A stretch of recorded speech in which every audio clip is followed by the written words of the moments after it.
Hi, my name is Drea Talley, and today I'm going to talk to you about the art of Charlie Chan Chye and how the subversive potential of comic books allows Sonny Liew access to a wider, more receptive audience. Comics have been around since the late 1800s, though comics as we recognize them today actually found their start in the Depression era. According to Charles Hatfield in his book Alternative Comics and Emerging Literature, the comic book format that we are familiar with today was actually first employed as promotional materials by companies that had very little to do with the entertainment industry, such as oil companies, coffee companies, and other household common items. The books were very popular, though, and helped prime the American public for the actual comics that would be coming later. This makes comics unique in the fact that they began as a commodity and later became art. In her essay on the legitimacy of comics as literature, Hilary Shute acknowledges this, but points out that it really doesn't matter because of how the art form has developed and changed over the years. Perhaps one of the best examples of comics as a form of literature would be Maus by Art Spiegelman, a graphic novel retelling of the artist's father's time as a Polish Jew during the Holocaust. Maus has been widely reviewed and analyzed, and is arguably the most well-known example of historiographic metafiction in the genre. And this takes us back to Sonny Liew.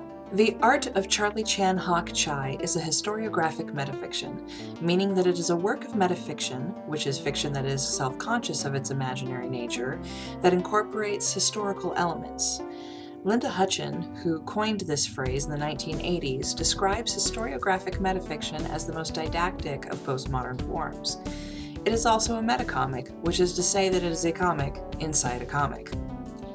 The benefit of creating this work as a metacomic is that it allows Sonny Liew to insert himself and grants him additional control of the narrative. Not only do you have the works of this imagined cartoonist, which are heavy with allegory and reflections on the socio-political landscape of Singapore, but Liew steps in as the editor to give you further historical context and make sure that there is no question as to what the art is trying to convey. Okay, great. It's a comic. We can acknowledge that it's literature. How is it subversive? Well, to really look into this, we're going to be basing our understanding of subversiveness on Antonio Gramsci's social theory of hegemony, which is summed up by Jeff Williams in his essay on the subversiveness in comics. In Gramsci's theory, there are two important terms, hegemony and counter-hegemony. Hegemony is the ideological power structure in any given society, the status quo. Hegemony, therefore, implies that all aspects of society and culture are tools of the current dominant order, either on a conscious or subconscious subliminal level. Counter-hegemony, therefore, would be the pushback against the status quo. We have a pretty good indication that Sonny Liew is at least familiar with this concept through the villains in the invasion story in the mock-up dragon comic. The villains are the hegemon, and we are introduced to the hegemon High Council, where they have a conversation about how they're going to maintain their hold on these wily humans and keep the status quo going.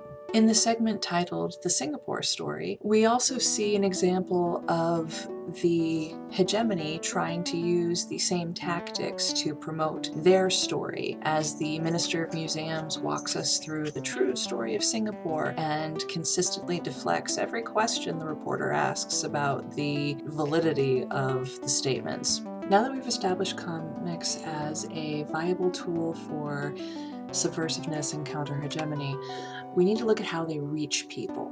Going back to Charles Hatfield, he tells us that today's direct market represents a specialized hobby, a subculture that has grown from grassroots anarchy to a highly codified, in some sense disciplined and commodified practice.